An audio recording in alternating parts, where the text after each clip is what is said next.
Hi, I'm Vanessa, also known as NESSAREADSBOOKS on Instagram. This is my first venture into BookTube, and I thought I would start with an introduction to classical mythology. And I will be focusing on Greek mythology today. I have a bachelor's in history and social studies, and I did my senior thesis in women in Greek mythology, looking at the original tales and how they're portrayed in recent retellings. So, um, this is a subject I love, and I've loved since I was an elementary schooler and reading Percy Jackson novels, as I'm sure many of you share that love for that series as well. Um, but as I got older, I got interested in a lot of the Greek mythology retellings that are really popular right now. And so I decided to do my thesis on the women in the Greek myths and comparing how they've been changed from the original tales to the retellings that are going on and being published now. Um, but if you were like me and you were very intimidated by the Greek mythology tales, I'm here to help you out. So I'm currently getting a master's in literature studies, and so I'm continuing my studies in these really ancient and old tales and mythology. So I thought I would give you an introduction to Greek mythology and hopefully get you interested and on your way reading them. So the first one I'm going to show you is part of a foundational text. A lot of retellings are based off of this epic poem. And when I say epic, I mean epic. So this is the Iliad by Homer. Homer, we don't really know who Homer was, if this was one author or a group, but this is a translation of the Iliad by Robert Fagles, and this is the Penguin Classics Deluxe Edition. I decided to go ahead and spoil myself and get the deluxe edition of the Iliad when I did my senior studies. And this one is a really long epic, and it is about the Trojan War. So the Trojan War took about 10 years, and this is a very long 10 years written in epic poetry. And when I say epic poem, I mean it's written in verse. And so I will show you what that looks like. And actually you can see where my annotations that I considered for my project. But it is written all in verse in a very long narrative poem. That's very characteristic of a lot of great epics being written in verse, because this was actually told originally as an oral performance. So performers would sing or speak this long, long poem as like bards and things, and perform it. And so Homer, who we believe is the author, is the one who wrote it down. This was a story told for 2,700 years according to the cover. But this is a text that is seen a lot in retellings, and so if you want to read the original, here you go. Good luck. It is a brick. It's not my personal favorite just because a lot of it is recalling war, and that's just not my particular love. But if you're really wanting to get into this, this is the way to go. The next text is also by Homer, and this is the Odyssey. And so this is basically the sequel of the Iliad, because the Iliad takes place in the Trojan War, and you have a whole bunch of different characters. Think like in Avengers and Infinity War. You have a bunch of different people, a bunch of important people, and they're all in one place. The Odyssey focuses on just one. His name is Odysseus. There's a few guest appearances by other people, but this one is not nearly as intimidating. It is still written in epic verse, so I'm sorry if you don't like poetry. It's still written in the verse format, and just like the Iliad, it was performed, but Odysseus, his story is about his journey home from the Trojan War. It takes 10 years, so he was gone for the Trojan War for 10 years, and it takes him 10 more years to get home. He picks a fight with the wrong child of Poseidon. So this one is a lot more adventurous. You see a lot more danger, excitement, interesting characters. you see a lot of people who get in the way of him getting home. So again, I'll just show you a little bit. You actually see a little bit some annotations here, just because this is a little bit more of an exciting chapter compared to some of the others. But this one, to me, I like better than the Iliad because it's a lot more adventurous and you see a lot more different settings, people, characters, and it makes it a little bit more of an interesting read. The next books I'm going to share with you are written by a Roman poet. His name was Ovid, and this is probably his most famous work. This is called Metamorphoses. It sounds like metamorphosis, and that's for good reason. So this book is a large collection of many shorter myths, and again, this is written in poem. It's a poem format, but despite it being written in the verse format, it reads really well. I was very surprised whenever I first started doing work on my projects with, it's really easy to read. At least this Penguin Classics version is. That's typically what I would suggest. But all of these have to do with change, hence the Metamorphoses title. But you have a lot of different stories that are being told by Ovid, and this is a very large collection, and that's why it's so big. So not all of the stories are very big. I currently have a tab in for a project I'm working on of Medea and Jason from the Argonauts, and so Ovid is retelling a lot of these really famous myths that I'm sure a lot of you have probably heard of and just don't realize you already know it. But this one's pretty good. I greatly enjoy this one, and I've used it for now going on multiple projects. The other book of Ovid's I'm going to share with you is Ovid's Heroides. And so you will notice on the cover, this is actually a woman statue, and this is of Ariadne. And the Heroides focuses on first-person perspective letters and writings, and it is still in verse, so I will show you a snippet. Each chapter has a little bit of an introduction. So this one is for Medea and Jason, and it is written by Ovid as a letter from Medea to Jason. So just for example, I will show you the text again. That's what it looks like. And so each of these stories, very, very short. It's a very short compilation of these stories. But total, there are about 21 of each of these, and I'll double check on my table of contents. Yep, 21. So all of these, the majority of them are women to the famous heroes, as they are the love interests or the wives of these heroes. There are a few heroes, but not many. The focus is the heroines of Greek mythology, and I thought it was very interesting for something so much older that you're hearing from the female perspective. Not a female author, unfortunately, but to have someone from these ancient times writing as the female characters who traditionally didn't have, like, they had little to no lines in the original Homeric texts or other texts, it's pretty cool to read this and to study it. Alright, so a major throwback. This is the next text, and this is Jason and the Argonauts. The original epic's name is the Argonautica, and if you can guess on the title, this is based on Jason and the Argonauts' voyage for the Golden Fleece. And the Argos is the ship that they are on, it's the name. This one is tabbed up pretty heavily because I am using it on my project at the current project I'm on.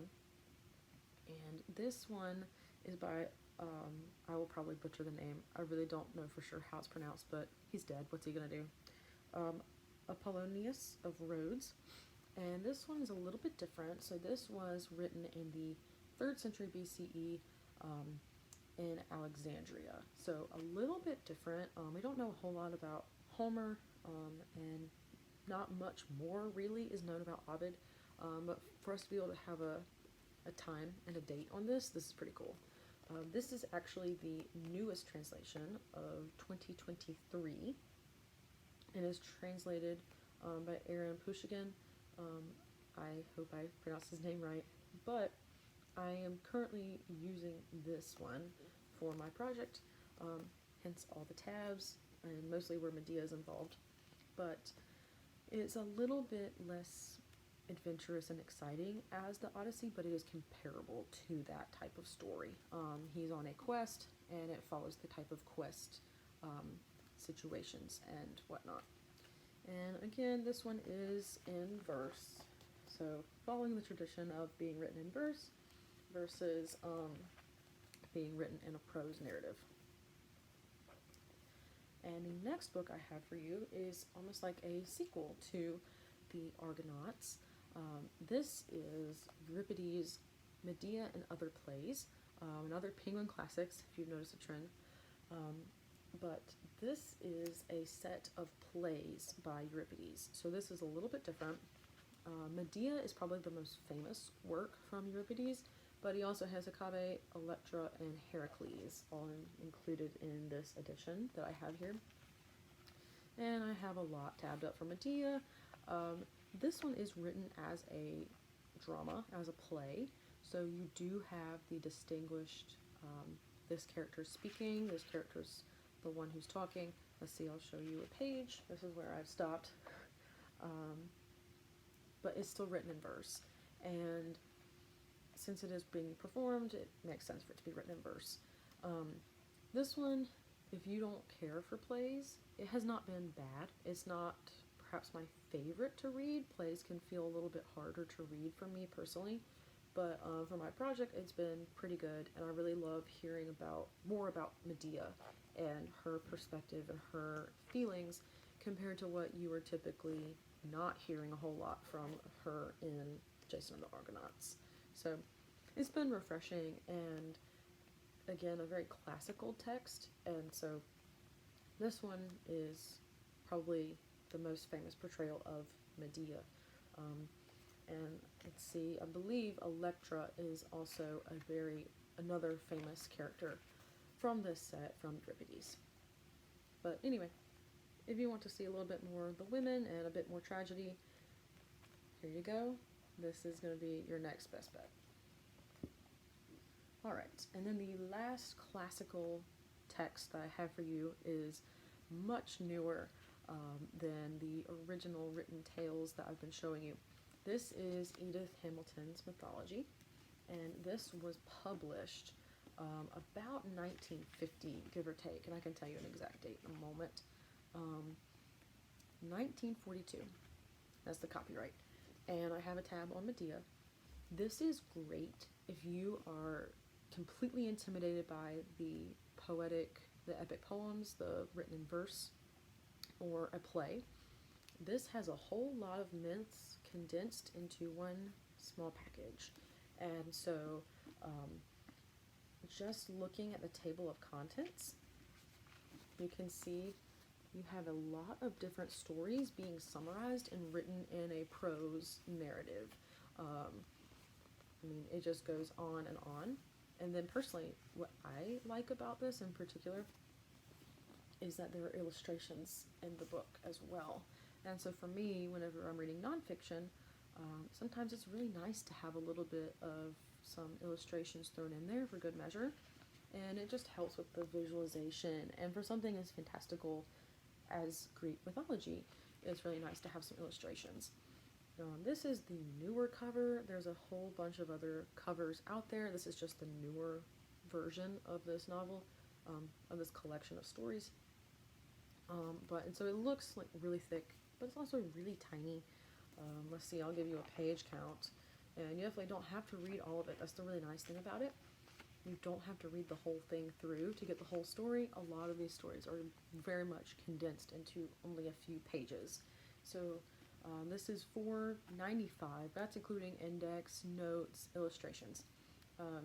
If you want a really quick overview of certain stories, this is what I would recommend.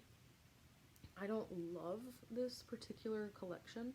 I've heard really good things about other collections, and so I will be looking into them, but this is what I have for now, and it's good if I just want a really quick refresh on certain stories and I don't want to have to go through reading all of the verse. Some other collections and mythology books I've heard really good things about are Stephen Fry's books, and he's published about 4 at this point, and each of the 4 focus on different aspects of Greek mythology. Heard really great things about his books, and I have not had the chance to read any. These are all just, the ones I've shown you today are all in my personal collection, and I will be looking into getting some of Stephen Fry's books just to get some more perspectives on Greek myths. Alright, so now I would like to show you some of the mythology retellings that I have and which books they go with.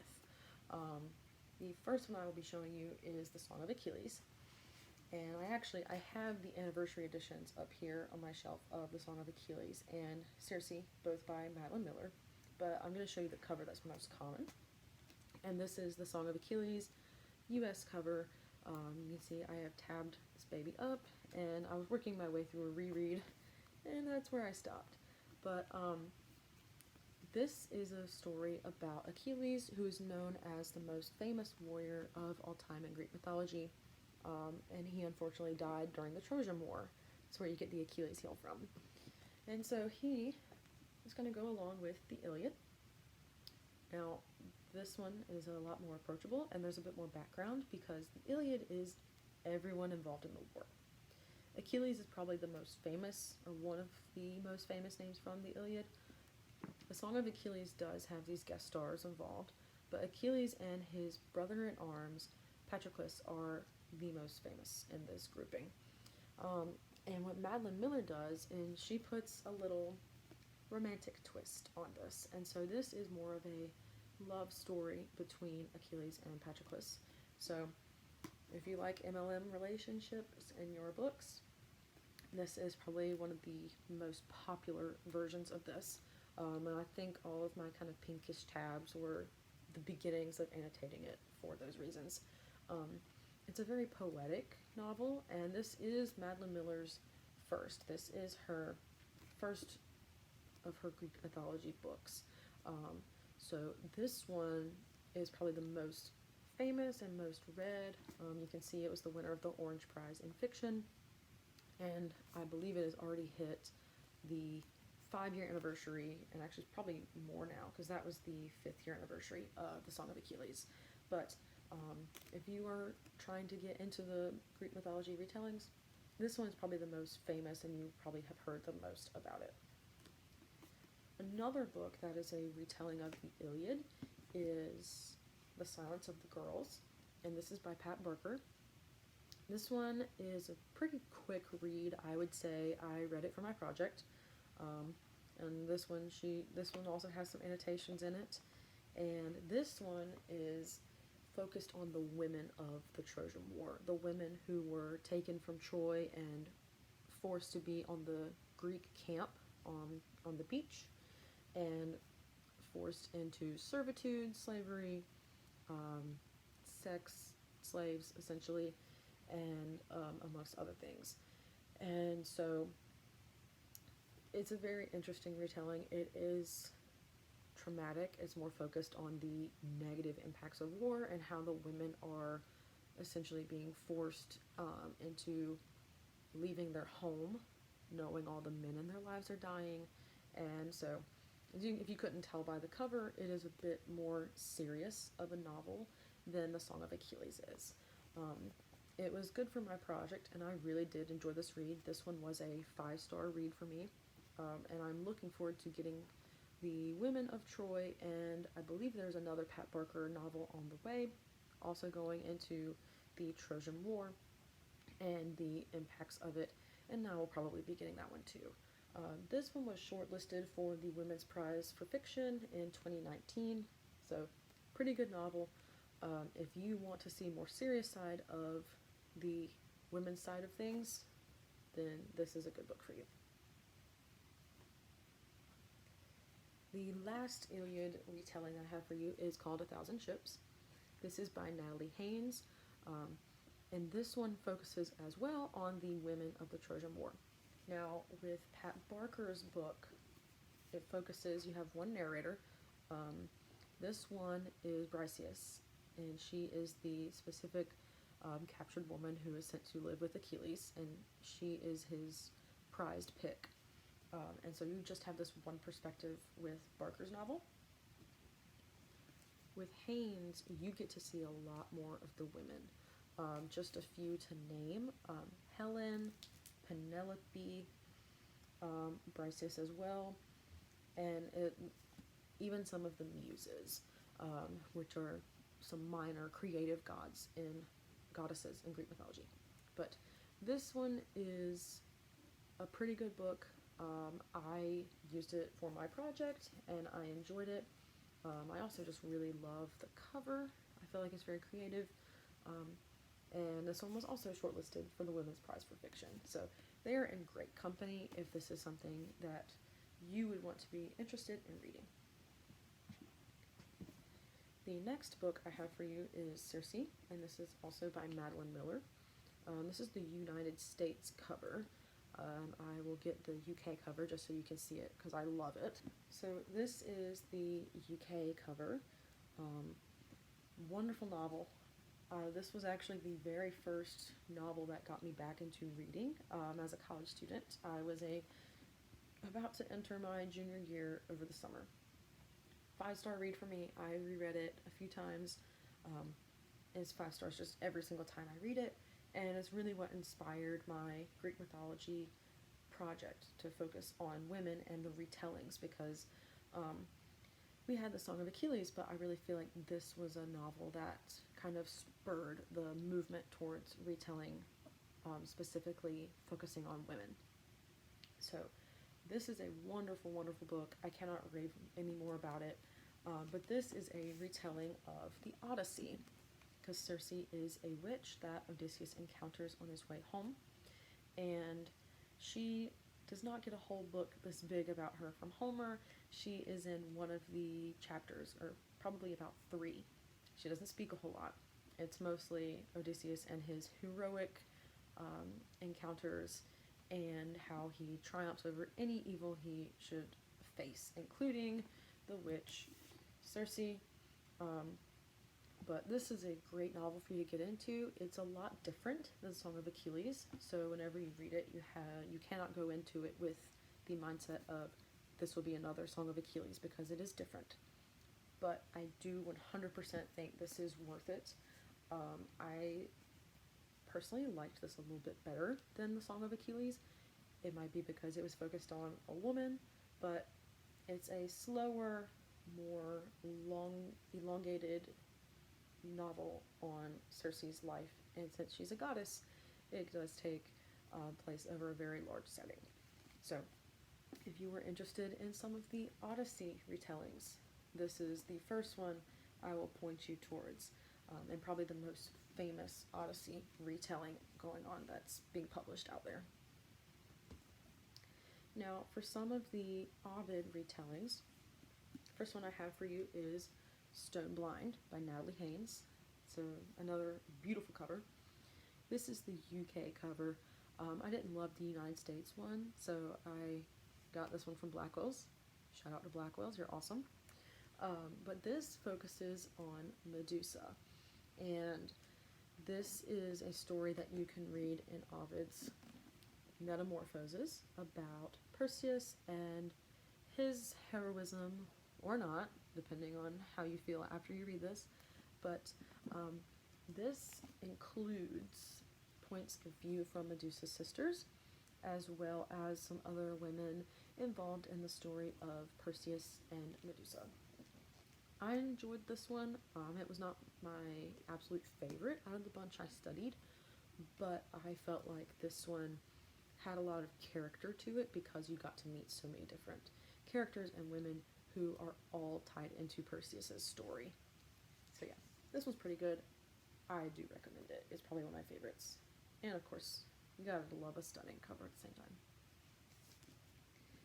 The other Ovid book I have for you is Ariadne. This is by Jennifer Saint, and Ariadne is the son of King Minos. If you can put two and two together, her father, King Minos, is the king who has the Minotaur, and they are on the island of Crete. Ariadne helps Theseus, the hero, not only survive being sent in to the Minotaur as one of the Athenian tributes, but helps him kill the Minotaur and escape, and she goes with him.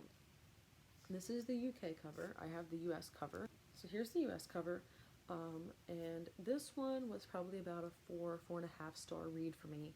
It worked out really well for my project, and I went ahead and got the UK cover because I have some more of Jennifer Saint's books, which I'll be showing you in a little bit. But Ariadne's story is, I thought it was pretty cool that not only is it in Metamorphoses, but it is also in Ovid's Heroides, and one of the letters featured in Heroides is from Ariadne to Theseus, asking, "How could you do this to me?" So she's a woman spurned and pretty devastated in Heroides. But her original myth is featured in Metamorphoses, and then you can get her perspective from the Heroides. So it was pretty cool to read those classic sources, and then also read a bit more of a modern feminist take with Jennifer Saint and Ariadne. Now, the next retellings that I have for you are also by Jennifer Saint. The first one I have for you is Electra. This is a woman who is featured in Euripides, as well as actually amongst some of the descendants in the Iliad. So if you want the backstory of a really tragic family, you can read about them in some of the Homeric text. But Electra gets her own main character moment as a figure in one of Euripides' plays. I have not read the play, and I have also not read Electra, but I've heard wonderful things about Electra, and I went ahead and got the UK cover as well. I just think it is absolutely stunning, and I love the end papers as well. There you go. I mean, she's just beautiful. So I got Electra to go along with her sister, not in the mythology, but in the books, Ariadne. And then I actually have one more Jennifer Saint book for you, and that is Atalanta. And this one here, she is beautiful, stunning. We love this moment. This is the only female Argonaut. I have also not read this yet, but after I finish my project focusing on Jason and Medea, I will be reading this as soon as possible. So this is a bit different, I think, at least to me. I feel like this will be a little bit different than Ariadne and Electra, just because they are a bit more princessly, if that's a word. Atalanta is a female warrior, and truthfully, whenever I read this, I skimmed over it, focusing mainly on Jason and Medea. And if they mentioned her, I feel like I missed it. So I'm really looking forward to reading this and getting to see her story and how it will interweave in with Jason and perhaps Medea as well. I actually have one more book, and I realized it's over on my nightstand because I've been reading it trying to read a little bit every night, even though I've been really, really busy with my projects. So I'm going to go get that and tell you about this character. Alright, so this is Clytemnestra, and this is by Costanza Casati, and this is actually a pretty recent published book. I will give you an exact date in just a moment. I also got the UK cover. The gold just called to me. I could not get it. This is 2023. And it is beautiful. I love the end papers too, actually. I'll show you these as well. And this has caught me by surprise. So I got this after seeing a friend on Bookstagram who has it. Shout out to you, G. I'm loving it so far. She also has great taste, so I will have to leave her tag down in the description box. But this has been a little bit different than I expected. The backstory of Clytemnestra and her relation to Helen of the Trojan War, I totally forgot that they were sisters. And so this novel has opened me up to their background as women of Sparta. And Sparta was known for being a homeland of fierce warriors and a very, very tight competition amongst their people and being a strong, capable warrior. So it was just a little bit of a surprise. Like, I'm still learning more as I continue to read all these different books. And I feel like I can tell Casati has done her research. This is her debut novel, and she ended up basically studying classics as well in her bachelor's, and she also has an MA in writing. I really am enjoying writing, and Clytemnestra is a character that you will see if you decide to read, which I'm hoping you will. You will actually see her featured in the Iliad. She does not go to war per se, but her sister Helen is the entire reason of the Trojan War. The face that sent out 1,000 ships, hence the title from Niley Haynes's novel. But she actually becomes involved with one of the men who is a king, and therefore he has influence. So she is married, and actually I can show you the family tree here.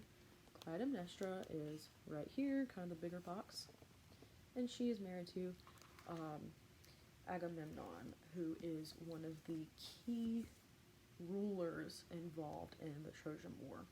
And so I'm really looking forward to see where this is going to go.